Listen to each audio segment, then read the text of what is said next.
भगवान है कृष्ण अर्जुन को बताते हैं, अनाश्रित कर्म फलम कार्यम कर्मो करोति यह स सन्यासी स योगी स न निरग्नि न चाक्रिय। तो आप सब जैसे जानते हैं कि तीसरे अध्याय में और 5वें अध्याय में भगवान ने कर्म और ज्ञान दोनों विषयों के बारे में बताया, और 5वें अध्याय में कर्म और संन्यास की बात भी चली थी। तो भगवान इसी विषय को है यहाँ पर आगे लेकर जा रहे कि वास्तव में संन्यास क्या है, और उसको ध्यान योग के संदर्भ में बताते हैं। ध्यान योग के बारे में लोग ही प्रायः कई धारणाएं रहती हैं अपनी अपनी। तो आज हम देखेंगे कि श्रील प्रभुपाद जी इस ध्यान योग को किस प्रकार से यथारूप समझाए हैं, और जिससे हमारे ध्यान योग के बारे में हर प्रकार की शंकाएं दूर हो जाएगी। तो पहला श्लोक है जिसका अनुवाद है कि श्री भगवान ने कहा, जो पुरुष अपने कर्मफल के प्रति अनासक्त है और जो अपने कर्तव्य का पालन करता है वही सन्यासी और असली योगी है, वह नहीं जो न तो अग्नि जलाता है और न कर्म करता है। सामान्य धारणा है सन्यासी यानी कि वो घर छोड़कर, संसार को छोड़कर है, वन में रहता है, और अब उसको अग्नि जलाने की आवश्यकता भी नहीं है, वो अपने भिक्षा मांगकर ही अपना निर्वाह करता है। तो वास्तव में संन्यास क्या है? ये तो एक औपचारिक विधि हो गई, पर वास्तव में संन्यास एक कर्म फल के प्रति आसक्ति।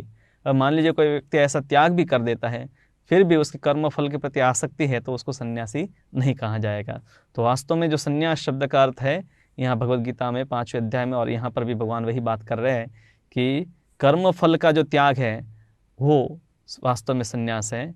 और ऐसा व्यक्ति है मुक्त हो चुका है और फिर भी वो अपने कर्तव्यों का निर्वाह कर सकता है, और जो सिर्फ है बाह्य रूप से संन्यास ग्रहण किया पर जिसने कर्मफल का त्याग नहीं किया तो वास्तव में सन्यासी नहीं है। तो प्रभुपाद जी लिखते हैं कि अष्टांग योग पद्धति मन तथा इंद्रियों को वश में करने का साधन है। जैसे इस अध्याय का शीर्षक है ध्यान योग, जिसका प्रयोजन है मन तथा इंद्रियों को संयमित करना। जैसे पतंजलि मुनि भी बताते हैं, योग चित्त वृत्ति निरोध। योग का अर्थ है जो मन है उसमें बहुत सारी वृत्ति यानी कि अनेक प्रकार के विचार भौतिक भोग के रहते हैं, उन सब का नियंत्रण करना। मन और इंद्रियों का संयम है, वही योग का आधार है। और प्रभुपाद जी लिखते हैं कि कलयुग में ऐसी जो पद्धति है वो अत्यंत कठिन है। कलयुग में जो मतलब सबके लिए जो संपन्न किए जा सके ऐसी पद्धति है वो भक्ति योग है। कर्म योग या कृष्ण भावनामृत में कर्म करना इससे श्रेष्ठ है, क्योंकि वो सब लोग कर सकते हैं और आसानी से कर सकते हैं।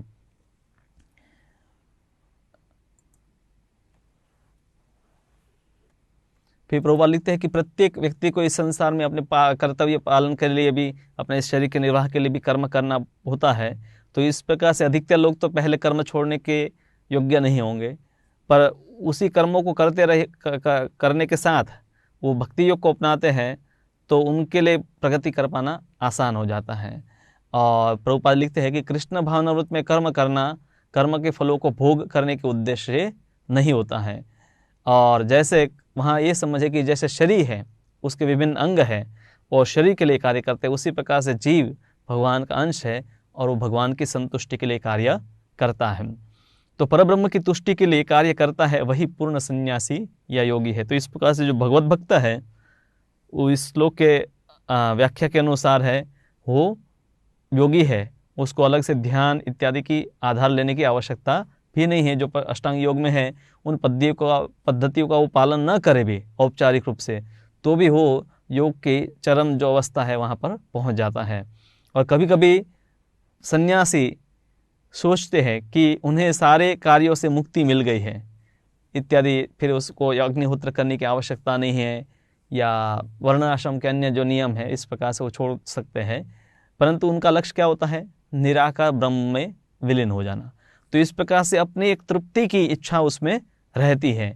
तो ये भी एक इच्छा है कि संसार बहुत दुखमय है इसलिए मुझे मोक्ष चाहे।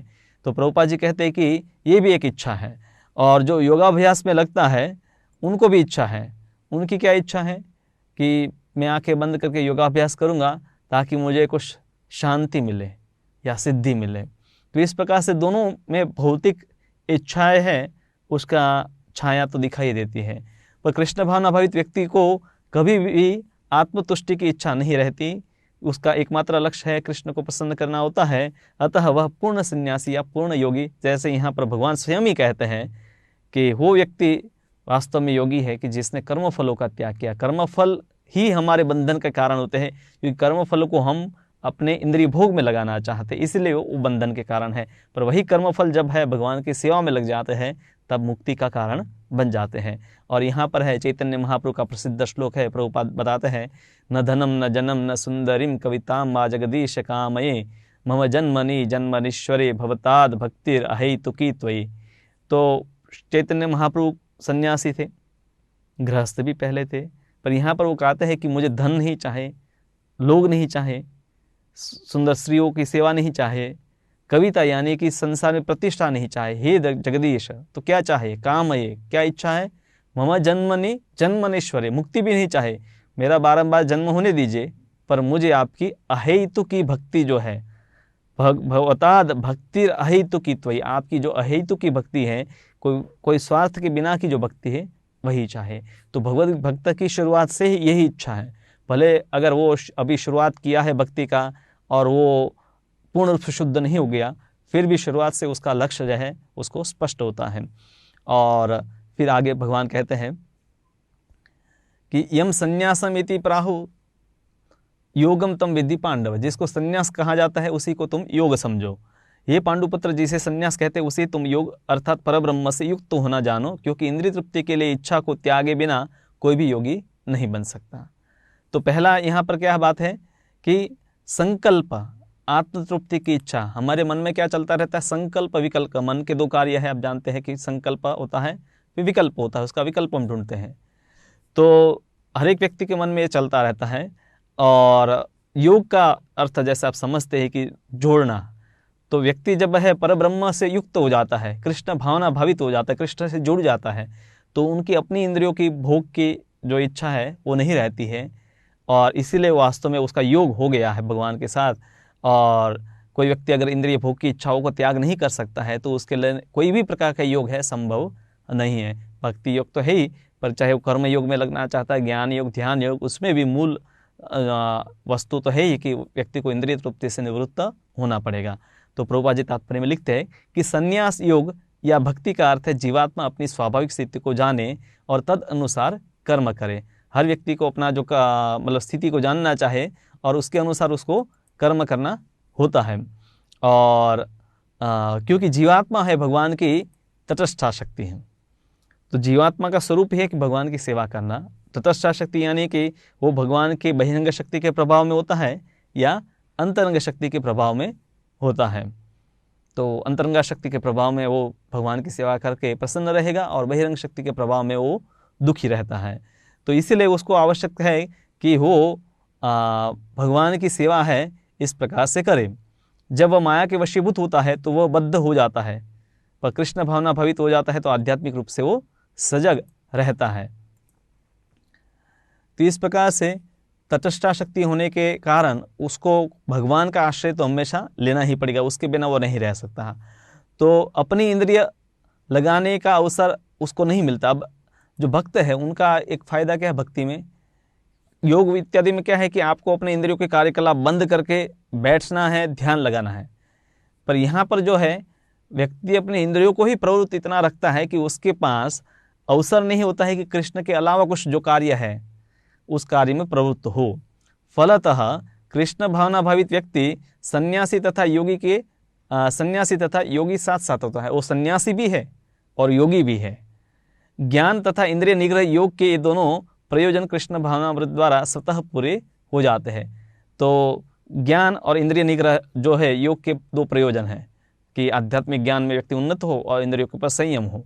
तो भक्ति का मतलब ये बताया ही है, फल ही बताया है कि ज्ञान और वैराग्य है उससे उत्पन्न होते हैं। वैराग्य यानी कि इंद्रिय जो निग्रह है वो, और ज्ञान आध्यात्मिक ज्ञान, तो ये कृष्ण भावनामृत द्वारा दोनों जो मार्ग है वो पूरे हो जाते हैं। तो इसलिए भक्त है वो अष्टांग योग का आश्रय नहीं लेता है। और कृष्ण भावनामृत प्रभुपाद फिर आगे लिखते हैं कि कृष्ण भावनामृत का अभ्यास करने से सारे कार्य सुचारू रूप से हो जाते हैं। और योग का भी जो अंततः उद्देश्य है वो यहाँ तक पहुँचना है, ईश्वर तक पहुंचने की वो एक सीढ़ी है, पर वो एक स्टेप है। वो क्या कि अल्टीमेट या सर्वोत्तम जो है सोपान नहीं है। तो अगर सर्वोत्तम सोपान तक कोई व्यक्ति पहुंच जाता है तो समझना चाहिए उसने बाकी सब सोपान भी उससे वो गुजर चुका है, वो सब पार कर ली है। तो इसलिए यहाँ पर बताया है कि जीवात्मा जो है, इसलिए उनको भोग का त्याग और फिर अपने मन और इंद्रियों को है एकदम नियंत्रित करके एकाग्र करना, ये कलयुग में प्रायः लोगों के लिए कठिन है। पर जो सरल है भक्ति के कार्य सुचारू रूप से अगर उसको किए जाए तो दोनों जो वस्तु है ज्ञान और वैराग्य, ये दोनों वस्तु व्यक्ति को प्राप्त हो जाती हैं। और अब है यहाँ पर भगवान है दो प्रकार के मार्ग की बात करते हैं, दो प्रकार के योगियों की बात करते हैं। अब शास्त्र में ज्ञान और वैराग्य दोनों के जो मार्ग बताए हैं, या कर्म या योग के जो मार्ग बताए हैं कि या तो व्यक्ति कर्म में प्रवृत्त हो या ज्ञान के अनुशीलन में लग जाए। तो ये दोनों विषयों को लेकर अर्जुन को भी तीसरे अध्याय में और पांचवें अध्याय में शंकाएं उत्पन्न हुई। वहीं से शुरुआत होते ही अध्याय की आप ज्ञान का अर्थ समझा कि कर्म का त्याग, संन्यास का अर्थ समझा उसने कर्म का त्याग, और कर्म यानी कि कर्मों में प्रवृत्त होना। तो ये दोनों इनकम्पैटिबल, एक दूसरे के विरोधी लग रहे थे। तो प्रभुपाद भगवान यहाँ पर अभी बताते हैं कि एक स्टेज होता है कि जहाँ पर है कर्म साधन होता है, और एक दूसरा स्तर होता है कि जहाँ पर कर्म का जो त्याग है वो साधन होता है। तो योग यहाँ पर अष्टांग योग की परिभाषा के अनुसार उसके संदर्भ में बता रहे भगवान कि योग आरुरुक्ष स्तर होता है। यहाँ पर जैसे आप देखिए आरुरुक्ष, जिसने अभी योग प्रारंभ किया है, तो ये पहला स्तर होता है। और दूसरा स्तर है उसको कहते हैं योगारूढ़। यहाँ पर अब देखिए अष्टांग योग आरूढ़ से प्राप्त करा, मतलब जो योग में आरूढ़ हो गया, योग को प्राप्त कर लिया। ये दोनों अलग अलग स्तर है। तो अनुवाद में प्रभुपाद लिखते हैं कि अष्टांग योग के नव साधक के लिए कर्म साधन कहलाता है, मतलब अभी नया जो उसमें जुड़ा है उसके लिए। और योग सिद्ध यानी कि उसमें सिद्ध हो चुका है, उसके लिए समस्त भौतिक कार्यकलापों का परित्याग ही साधन कहा जाता है। तो योग में शुरुआत में व्यक्ति को आसन, प्राणायाम इत्यादि के अभ्यास करने होते हैं। वो एक प्रकार के भौतिक कार्यकलाप ही है, शरीर के कार्यकलाप है। वो कोई आध्यात्मिक क्रिया तो है नहीं कि सांस लेना या अलग अलग आसन में बैठना उठना वगैरह। तो ऐसे भौतिक कार्यकलाप का आधार शुरुआत में उसको लेना होता है। पर वो योग में जब आगे बढ़ जाए तब उनको ये भौतिक कार्यकलाप जो है उसको छोड़ देना होता है। पर भक्ति का विशेषता क्या है कि आप शुरुआत में जो कर रहे हैं क्रियाएं, और बाद में भी कितना भी भक्त उन्नत हो जाए तो वही क्रियाएं चालू रख सकता है, उसको छोड़ने की जरूरत नहीं है। पर ध्यान योग में है इस प्रकार से दो स्तर होते हैं। तो प्रभुपाद जी है तात्पर्य में बताते हैं कि एक सीढ़ी होती है कि इसकी तुलना उस सीढ़ी से की जा सकती है जिससे सर्वोच्च आध्यात्मिक सिद्धि प्राप्त की जाती है। भगवान तक पहुंचने का जो मार्ग है उसी को योग कहते हैं, और उसमें अलग अलग सोपान है, सीढ़ी में अलग अलग सोपान होते हैं। तो ये सीढ़ी जो है अधम अवस्था से प्रारंभ होकर आध्यात्मिक जीवन का पूर्ण साक्षात्कार तक जाती है। सबसे निम्नतर जो सोपान है कि जहाँ पर कम से कम व्यक्ति मनुष्य है, उसके अलावा तो कोई वो सीढ़ी में मतलब चढ़ने के लिए तैयारी नहीं, अन्य जो जीवन है उस पर तो समझ ही नहीं है। तो मनुष्य का सबसे निम्नतम स्तर, फिर वो आगे आगे सकाम कर्म का स्तर, फिर निष्काम कर्म का स्तर, ज्ञान का स्तर, फिर ध्यान का स्तर, इस प्रकार से अलग अलग सोपान होते हैं। प्रभुपाद जी बताते हैं विभिन्न चढ़ाव के अनुसार इस सीढ़ी के विभिन्न भाग भिन्न भिन्न नामों से जाने जाते हैं। अब जो अलग अलग स्टेप्स है उनके अपने अपने नाम होते हैं, किंतु कुल मिलाकर इसको योग सीढ़ी या योगा लैडर कहा जाता है। और इसमें तीन मुख्य भाग है, जैसे ज्ञान का भाग हो गया, या ध्यान का भाग हो गया, और भक्ति का भाग हो गया। ज्ञान से भी निम्न है फिर सकाम कर्म का या कर्मकांड का भाग। तो ये अलग अलग सोपान है। और सीढ़ी के प्रारंभ से ही प्रारंभिक योग जो है, सीढ़ी का जो प्रारंभ है उसको योग आरुरुक्ष कहते हैं, और जो अंतिम जो सोपान है उसको योग आरूढ़ कहते हैं। तो वो सर्वोत्तम अवस्था तक पहुंच गया है। तो इसलिए क्या कि अलग अलग स्तर पर जो व्यक्ति है उनके लिए शास्त्रों में भिन्न भिन्न प्रकार के निर्देश होते हैं, और लोग इसीलिए प्रश्न उनके मन में उठते हैं, संदेह प्रश्न उठते हैं, शंकाएं उत्पन्न होती है कि क्यों सबके लिए एक मार्ग नहीं बताया है। सबके लिए एक मार्ग इसलिए नहीं क्योंकि लोग हैं, लोगों की चेतना, लोगों की समझ है वो भी भिन्न भिन्न स्तर पर है, तो इसलिए उनके लिए भिन्न भिन्न है निर्देश शास्त्रों में दिए गए हैं। जो शुरुआत के स्तर पर है उनके लिए जो निर्देश है, उन निर्देशों का आगे जाकर त्याग करने की बात की गई है। और शुरुआत में अगर वो त्याग कर देगा पर अभी वो उसका मन है संयमित नहीं हुआ है तो वो सिर्फ पाखंडी कहा जाएगा। तो इसलिए भिन्न भिन्न निर्देश है उपयुक्त है, नहीं कि इसमें इसमें विरोध है, विरोध कोई नहीं है। तो प्रभुपाद आगे लिखते हैं कि अष्टांग योग में जैसे आरंभिक प्रयासों को सकाम कर्म माना जाता है, जैसे आसन करना है या प्राणायाम करना है, या शुरुआत में इच्छा उसको होती है योग सिद्धि इत्यादि की। फिर जब मनुष्य पूर्ण ध्यान में सिद्धहस्त हो जाता है तो विचलित करने वाले समस्त मानसिक कार्य उसको बंद कर देने पड़ते हैं। अब वो भगवान परमात्मा तक पहुंच चुका है, तब उसको आसन की आवश्यकता है? बिल्कुल आवश्यकता नहीं। कोई आसन है वो कोई विधि नहीं है कि भगवान को प्रसन्न करने की, वो एक शरीर और मन जो है उसको अच्छी स्थिति में रखने के लिए वो भौतिक क्रियाएं बताई गई हैं। परंतु कृष्ण भावनामृत में व्यक्ति प्रारंभ से ध्यानावस्थित रहता है, चाहे वो हरे कृष्ण मंत्र जप करता है, भगवान के विग्रह की आरती करे, उनके दर्शन करे, प्रसाद ले, हर क्रिया में वो भगवान का ध्यान कर सकता है, सुन सकता है। और वो विधियाँ भी भक्त कितना भी उन्नत हो जाए उसको छोड़ने की आवश्यकता नहीं, बदलना कुछ नहीं है। प्रारंभ में भी वही विधि है और भगवान के धाम में भी वही विधि चालू रहती है। तो निरंतर ये विधि चलती रहती है। तो इसलिए जो अष्टांग योग के जो मार्ग है उससे श्रेष्ठ है। चौथे श्लोक में फिर भगवान कहते हैं कि जब कोई पुरुष समस्त भौतिक इच्छाओं का त्याग करके न तो इंद्रिय तृप्ति के लिए कार्य करता है और न सकाम कर्मों में प्रवृत्त होता है, तब वो योग आरूढ़ कहलाता है। तो योग की अब सर्वोच्च जो अवस्था है उसका वर्णन हो रहा है। अब देखिए हर अध्याय में भगवान है जो सिद्ध या महात्मा या स्थिर बुद्धि या स्थित प्रज्ञा अलग अलग नाम से ऐसे जो अवस्था है आध्यात्मिक अवस्था उनका वर्णन कर रहे। दूसरे अध्याय में जैसे स्थित प्रज्ञ का वर्णन हुआ, पांचवें अध्याय में स्थिर बुद्धि का वर्णन हुआ, यहाँ पर है योग आरूढ़ का वर्णन हुआ। तो प्राय उन सबके लक्षण एक जैसे ही होते हैं क्योंकि ये आध्यात्मिक धरातल पर ये पहुंच चुके हैं। तो उनके लिए भौतिक इच्छाओं का त्याग, और पूर्व में भी आया था दूसरे अध्याय में और पांचवें अध्याय वगैरह में कि उसके मन में जो कामनाएं उत्पन्न होती है तो उसका मतलब उसके मन में कामना उत्पन्न होती ही नहीं है, तो वो स्तर बताया था। यहाँ पर भी वही है। और इंद्रिय तृप्ति के लिए वो कार्य नहीं करता है। जो प्राय संसार में शुरुआत में कोई भी आध्यात्मिक व्यक्ति है वो भी कुछ इंद्रिय तृप्ति के लिए भी कार्य करता है और साथ में आध्यात्मिक अभ्यास भी करता है, क्योंकि अभी शुरुआत की है तो पूर्ण शुद्ध नहीं हुआ। पर जो पूर्ण शुद्ध हो चुका है वह ऐसे प्रयास नहीं करता है, ना ही सकाम कर्मों में प्रवृत्त होता है। शुरुआत में योग में जुड़े या आध्यात्मिक मार्ग में जुड़े व्यक्ति के लिए भी भिन्न भिन्न सकाम इच्छाएं भी हो, मतलब उसका आवरण होता है। जैसे ध्रुव महाराज है, वो इच्छा रख कर गए थे कि मुझे बड़ा राज्य चाहे, पर वो सिद्ध हो गए भगवान के दर्शन प्राप्त कर लिए, तब उनकी कामनाएं दूर हो गई थी। तो ये योग आरूढ़ की अवस्था है कि जहाँ पर है कामनाओं की से निवृत्ति बिल्कुल हो गई है। तो भगवान इस प्रकार से योग आरूढ़ जो है उस स्तर का वर्णन कर रहे हैं। प्रभुपाद तात्पर्य में लिखते हैं कि अपने आप में वो प्रसन्न रहता है, उसको इंद्रिय भोग क्यों नहीं चाहे, क्योंकि जब वो शरीर से भिन्न अपने आप को देखता है कि मैं शरीर हूँ ही नहीं, शरीर के दुख और सुख से वो अलिप्त हो जाता है और भगवान के दर्शन जब करता है परमात्मा के रूप में, तो भौतिक सुख के पीछे उसकी जो मन है चेतना नहीं जाती है। अन्यथा इंद्रिय तृप्ति में वो लगना ही पड़ता है। अगर कोई व्यक्ति है उसका चेतना इस प्रकार से परमात्मा में नहीं लगता है तो अवश्य उसको भौतिक इंद्रिय भोग में वो लगना ही पड़ेगा। तो भक्ति योग में भी जो देखे कि जो इस प्रकार से इंद्रिय भोग से निवृत्त हो गए हैं तभी निवृत्त हो सकते जब कृष्ण की सेवा में वो प्रवृत्त है पूरी तरह से, अन्यथा वापस से इंद्रिय भोग का आकर्षण बढ़ेगा उसका।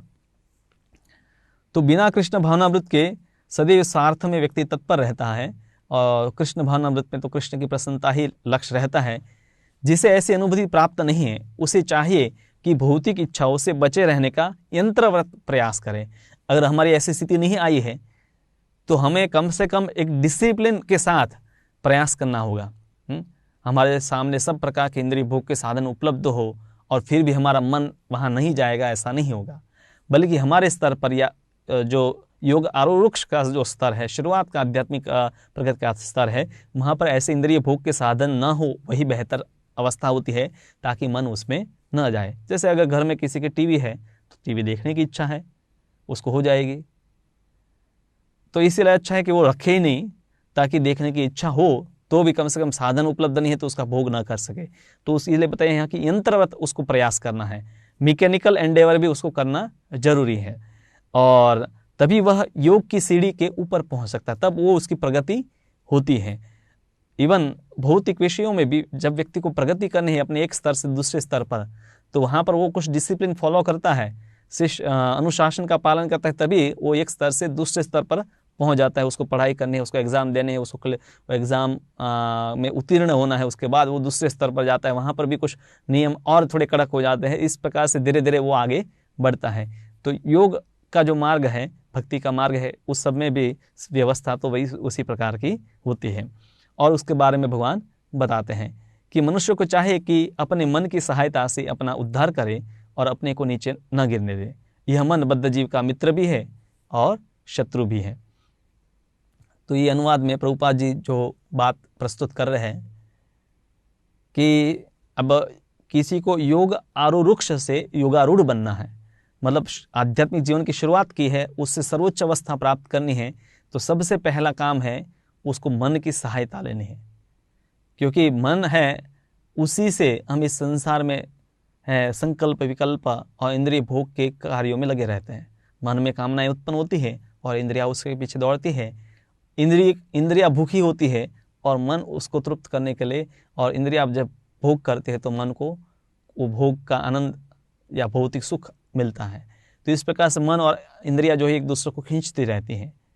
तो इसलिए बताया है कि उस व्यक्ति को मन की सहायता लेनी पड़ेगी, और मन ही बद्ध जीव का शत्रु भी है और उसका मित्र भी है। जब उसकी मन की सहायता से वो आध्यात्मिक प्रगति करता है तो उसके लिए वो मित्र बन गया, पर उसी मन का वो दुरुपयोग करता है तो उसके लिए वो शत्रु बन जाता है। इसी मन को जब आप भगवान के नाम का जप करते हैं और उसमें एकाग्र करते हैं, भजहु रे मन श्री नंद नंदन अभय चरणारविंद रे, भक्तिविनोद ठाकुर गाते हैं कि इस प्रकार से अभय चरण भगवान के चरणों में मन लगाएंगे तो वही मन हमें सहाय करता है भगवान तक पहुंचने में।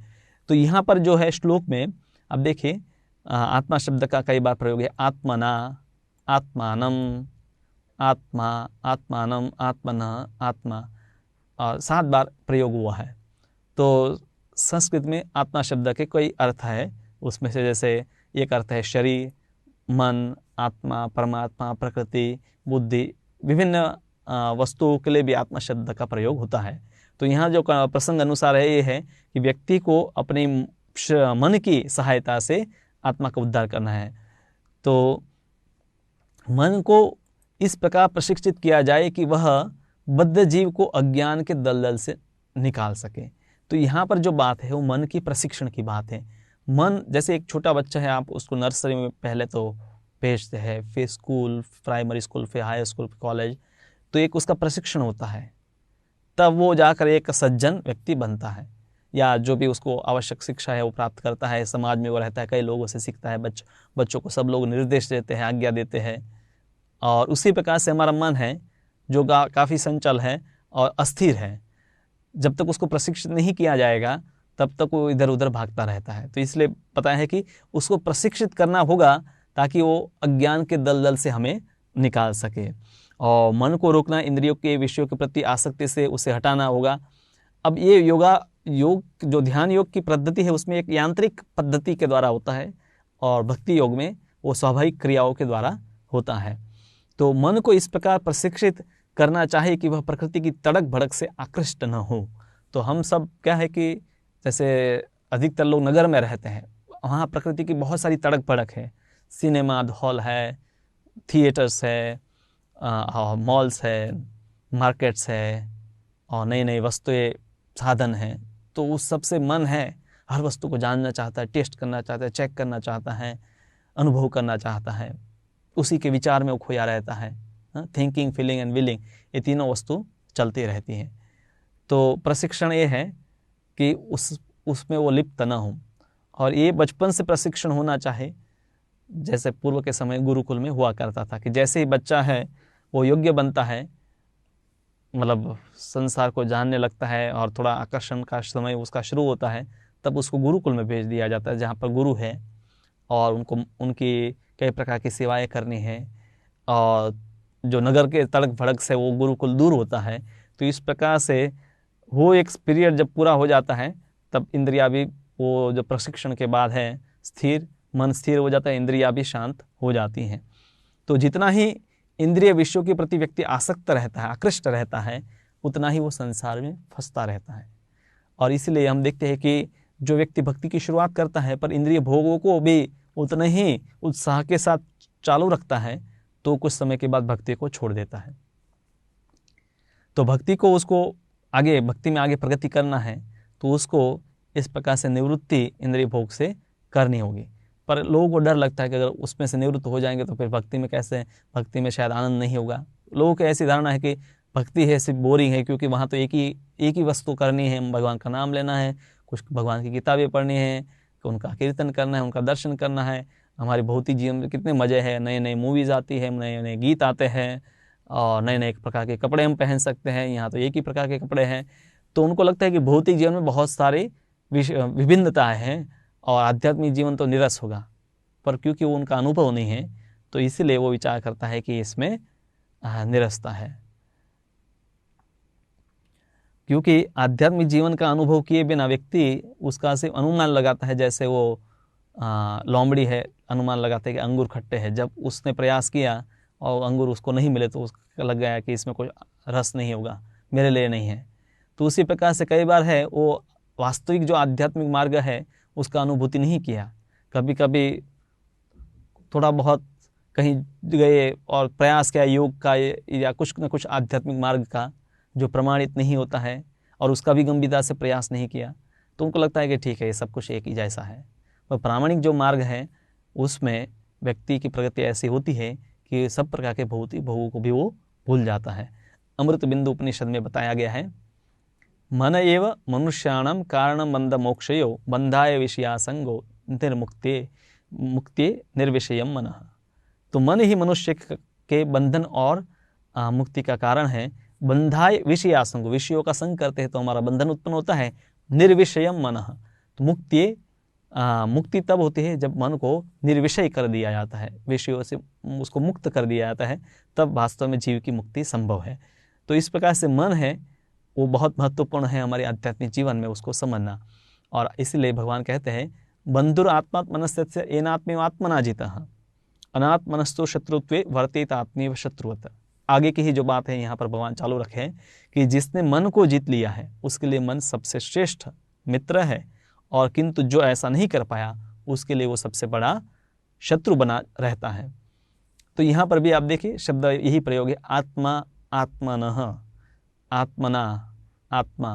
तो मन के लिए भी आत्मा शब्द प्रयोग है और जीवात्मा के लिए भी आत्मा शब्द का प्रयोग हुआ है। तात्पर्य में प्रभुपाद लिखते हैं कि मन को वश में किए बिना योगाभ्यास करना समय को नष्ट करने बराबर है। वर्तमान में काफ़ी सारे लोग हैं अपने अच्छे स्वास्थ्य के लिए प्रायः लोग हैं योगाभ्यास या प्राणायाम करते हैं। किसी को डायबिटीज़ है, ब्लड प्रेशर है, डॉक्टर ने कहा है कि हमारी दवाइयों की तो मर्यादा है, आप शायद कुछ योगासन करेंगे तो आपको कुछ फ़ायदा होगा, और लोग करते हैं। तो मन को वश में करने का पर साथ में वो प्रयास नहीं करते। मन को तो अच्छा स्वास्थ्य जैसे हो जाता है भोग में लग जाते हैं। और कई लोग तो किताबें ही ऐसे लिखते हैं कि आप योगाभ्यास करके और ज़्यादा एंजॉय कर सकते हैं। तो वो योग के जो नियम है उससे तो पूरा विपरीत जा रहा है। योग चित्त वृत्ति निरोध, योग का जो आधार स्तंभ है उससे पूरा विपरीत उद्देश्य के लिए लोग हैं योगाभ्यास, योगासन या प्राणायाम करते हैं। तो प्रभुपाद लिखते हैं कि इसलिए वो समय को नष्ट करने के बराबर है। और यहाँ पर वो बताते हैं कि जीव की स्वाभाविक स्थिति यही है कि स्वामी की आज्ञा का पालन करे। जीव है, भगवान का अंश है, और जैसे स्वामी की आज्ञा का सेवक पालन करता है तो खुश है, उसको कोई तकलीफ नहीं है। तो उसी प्रकार से जीव है, भगवान की आज्ञा का पालन करेगा तो उसके लिए कोई तकलीफ नहीं है। और उसी प्रकार से जीव जो है आत्मा है, उससे नीचे मन है। तो मन है वो अगर आध्यात्मिक जो निर्देश है उसके अनुसार काम करता है तो मित्र बना रहेगा, पर उससे विपरीत कार्य करेगा तो वो शत्रु बन जाएगा। तो इसलिए बताया है कि अतः जब तक मन अविजित शत्रु बना रहता है तब तक मनुष्य को काम, क्रोध, लोभ, मोह आदि की आज्ञाओं का पालन करना होता है, किंतु जब मन पर विजय प्राप्त हो जाती है तो मनुष्य इच्छा अनुसार भगवान की आज्ञा का पालन करता है। तो जिसका मन जो है इस प्रकार से है, नियंत्रण में है, यानी कि जो आध्यात्मिक बुद्धि उसकी है उसी के निर्देश में वो कार्य मन करता है, तो मन में काम, क्रोध इत्यादि उत्पन्न नहीं होते हैं, बल्कि मन को हम जहाँ भी कृष्ण की सेवा में लगाना चाहते हैं वहाँ लगता है। अन्यथा मन अपने आप में स्वतंत्र होकर अनचाहा सब कुछ करता है और बाद में हमें लगता है कि ऐसा क्यों हो रहा है, क्योंकि हमने उस मन का प्रशिक्षण नहीं किया। तो प्रभुपाद आगे इसलिए लिखते हैं कि कृष्ण भावनामृत स्वीकार करता है वो भगवान की आज्ञा के प्रति स्वतः समर्पित हो जाता है। जब भगवान की आज्ञा या भगवान के प्रतिनिधि प्रभुपाद, गुरु महाराज, इनकी आज्ञा के पालन के अनुसार, इनकी आज्ञा के अनुसार जब हम कार्य करते हैं तो क्या है कि हमारे मन के पास बहाने नहीं रहेंगे, क्योंकि एक ऊपर हमारे ऊपर अथॉरिटी बैठी है, अधिकारी है कि जो हमें निर्देश देते हैं और हम पालन करते हैं। जैसे ऑफिस में आपके ऊपर कोई है बॉस, तो प्रायः आपका मन इधर उधर जाता भी है तो आप नहीं जाने देंगे, नियंत्रण में रखेंगे, क्योंकि आपको पता है कोई है ऊपर देखने वाला है। तो उसी प्रकार से भक्ति योग में तो विशेष करके गुरु और वैष्णव के संग में ही भक्ति करते हैं, तो इसलिए उसमें मन को नियंत्रण करना ज़्यादा आसान हो जाता है। मन हमारा इधर उधर जाता है तो वो हमें टोकते भी हैं, तो उनका आज्ञा है वास्तव में हमारे लिए बहुत ज़्यादा कल्याणकारी है। प्रायः लोग विचार करते हैं कि मैं क्यों किसी के आज्ञा का पालन करूं, मैं तो स्वतंत्र हूं, पर ऐसी स्वतंत्रता ही उसके अधःपतन का कारण हो जाती है। फिर आगे भगवान कहते हैं, जितात्मनः प्रशांतस्य परमात्मा समाहितः शीतोष्ण सुख दुखेषु तथा मानापमानयोः। जिसने मन को जीत लिया है उसने पहले ही परमात्मा को प्राप्त कर लिया है, क्योंकि उसने शांति प्राप्त कर ली है। और ऐसे पुरुष के लिए सुख दुख, सर्दी गर्मी, मान अपमान एक से है। देखिए दूसरे अध्याय में भी ऐसी बात आती है, हाँ, मात्रा स्पर्शास्तु कौन्तेय। फिर स्थित प्रज्ञ के लक्षण में भी यही बात आई, स्थिर बुद्धि के लक्षण में भी यही बात आई।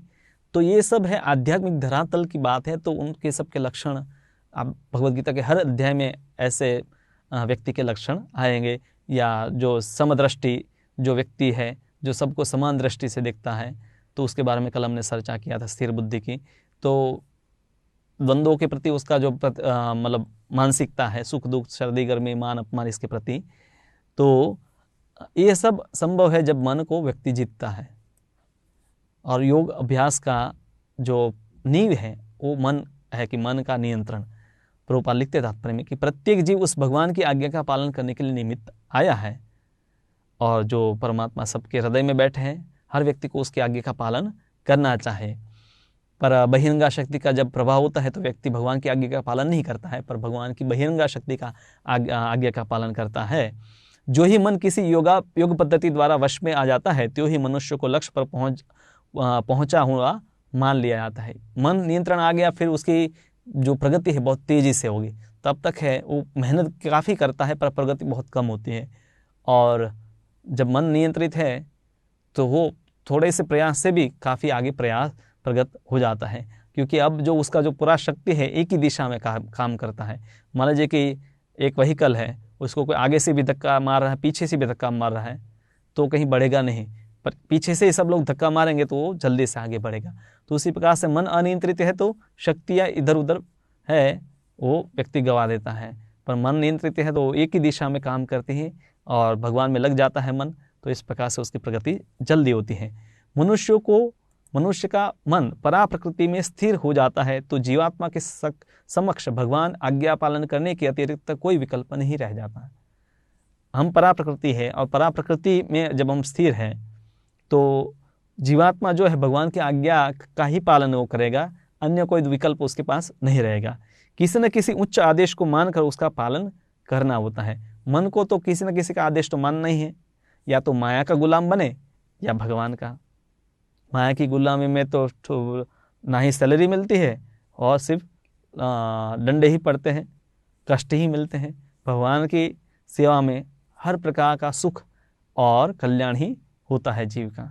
तो बुद्धिमान व्यक्ति है, इसीलिए जेल में भी रहकर सरकार का नियम का पालन करना है, बाहर रहकर भी सरकार का नियम का पालन करना है। तो जानता है कि बाहर रहकर सरकार के नियम का पालन करना आसान भी है, ज़्यादा लाभ मिलेगा, अंदर भी पालन तो करना ही है, दंड भोग कर पालन करना है और यहाँ पर प्रेम से पालन करना है। तो ये तरीका है। तो इसको प्रभुपाद जी कहते हैं कि ये व्यावहारिक समाधि है। जब व्यक्ति है भगवत भक्ति में लगता है तो वो ठंडी या हो या गर्मी हो, वो सुबह मंगल आरती करता है, अपना भगवान के लिए भोग बनाता है, तो हर परिस्थिति में भगवान की सेवा वो में प्रवृत्त रहता है। ऐसा नहीं कि आज सीजन बदल गए, मूड नहीं है तो हम नहीं करेंगे। तो प्रभुपाद जी कहते हैं कि ये व्यावहारिक समाधि, समाधि यानी कि मन पूरा लगा रहना चाहे, तो ये प्रैक्टिकल मेडिटेशन या समाधि है, एब्जॉर्प्शन उसमें होता है। उसके आगे और 2 लक्षण बताए हैं कि आगे कुछ लक्षण हैं। वह व्यक्ति आत्म साक्षात्कार को प्राप्त तथा योगी कहलाता है जो अपने अर्जित ज्ञान तथा अनुभूति से पूर्णतया संतुष्ट रहता है। ऐसा व्यक्ति अध्यात्म को प्राप्त तथा जितेंद्रिय कहलाता है। वे सभी वस्तुओं को, चाहे वे कंकड़ हो, पत्थर हो या कि सोना, एक समान दिखता है। तो यहाँ पर जो श्लोक के अनुवाद में हम देखते हैं कि ऐसा जो व्यक्ति है वो कंकड़, पत्थर और सोने को एक समान देखता है। व्यवहार में हम ऐसा करते हैं नहीं। पत्थर पड़े हैं तो हम कोई उठाएंगे नहीं, पर स्वर्ण का अगर छोटा सा अंगूठी भी पड़ा है तो हम उठा लेंगे, क्योंकि हमें लगता है एक मूल्यवान है। हकीकत में तो सब है पृथ्वी तत्व के ही परिवर्तित रूप है। तो जो आत्मभाव में है, पिछले अध्याय में भी आया था कि वो कुत्ते का मांस खाने वाले चांडाल को, ब्राह्मण को, गाय को, हस्ती पालक को, सबको समान दृष्टि से देखता है। तो यहाँ पर भी इसी प्रकार से वर्णन है कि आत्म साक्षात्कार को प्राप्त योगी, ऐसा व्यक्ति जो है वो पूर्ण ज्ञान उसको होता है, जितेंद्रिय होता है, और इसीलिए वो हर पदार्थ को समान दृष्टि से देख सकता है, क्योंकि अंततः ये सभी विभिन्न जो भौतिक तत्व ही हैं, तो इसलिए उसमें भेद दृष्टि से लगते हैं कि ये सोना है ज़्यादा मूल्यवान है, पत्थर है कम मूल्यवान है, पर हकीकत में वो पृथ्वी तत्व ही है, जड़ तत्व ही है। तो प्रभुपाद जी तात्पर्य में लिखते हैं कि परम सत्य की अनुभूति के बिना कोरा ज्ञान व्यर्थ होता है। कोई अगर भगवान की कुछ अनुभूति नहीं किया, आध्यात्मिक मार्ग में लगा हुआ है, पर कुछ भी अनुभव नहीं है उसका, तो उसका ज्ञान, कितनी भी ज्ञान की बात करे, वो व्यर्थ है।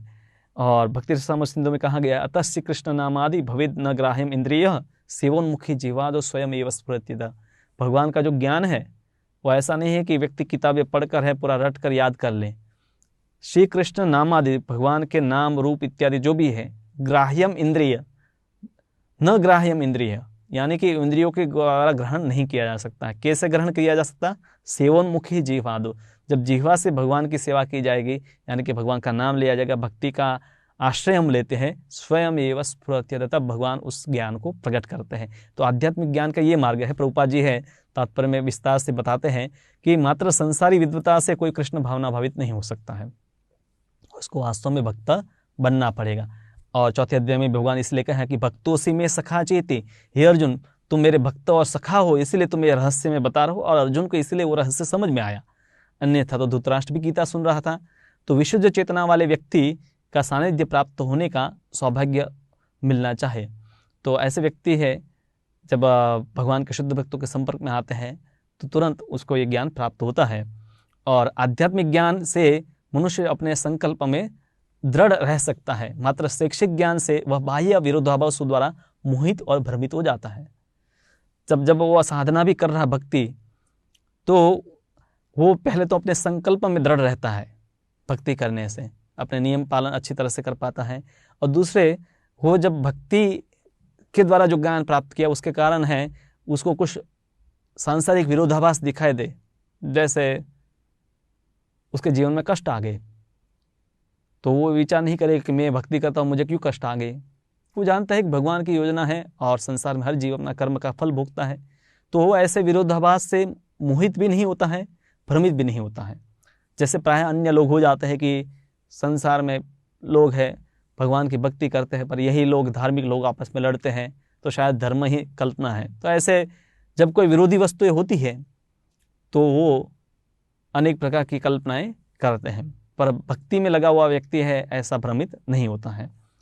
और उसके लिए संसारी विद्वता तथा मनोधर्म जो अन्यों के लिए स्वर्ण के समान होते हैं, कंकड़ों या पत्थरों से अधिक नहीं होते।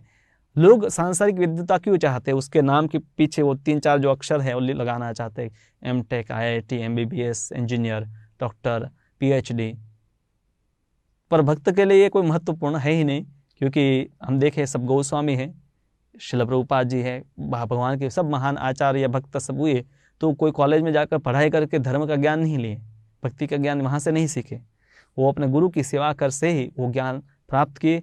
और उनकी विद्वता का स्तर भी देखा जाए तो सांसारिक विद्वताओं की तुलना में भी, एक बाह्य तुलना भी करे तो भी बहुत उत्कृष्ट है।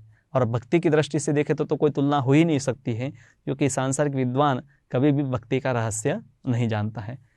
आज का अंतिम श्लोक है, उसमें देखते हैं। तो ऐसा योगी जो है, जब मनुष्य निष्कपट हितेशियो प्रिय पित्रो तटस्थो मध्यस्थो ईर्ष्यालुओ शत्रुओं तथा मित्रों पुण्यात्माओं एवं पापियों को समान भाव से देखता है तो वह और भी उन्नत माना जाता है।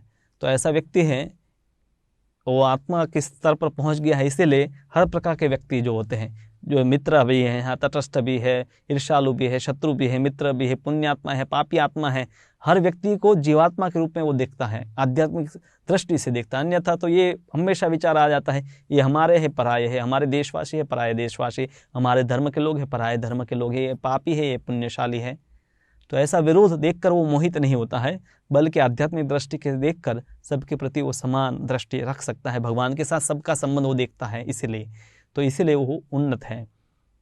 तो आज हम ये सत्र यहाँ पर पूरा करते हैं, और आपके प्रश्न हैं मुझे आप यहाँ पर भी भेज सकते हैं और व्हाट्सएप पर भी भेज सकते हैं, उसके ऊपर है मैं उत्तर आपको दूंगा। हरे कृष्णा।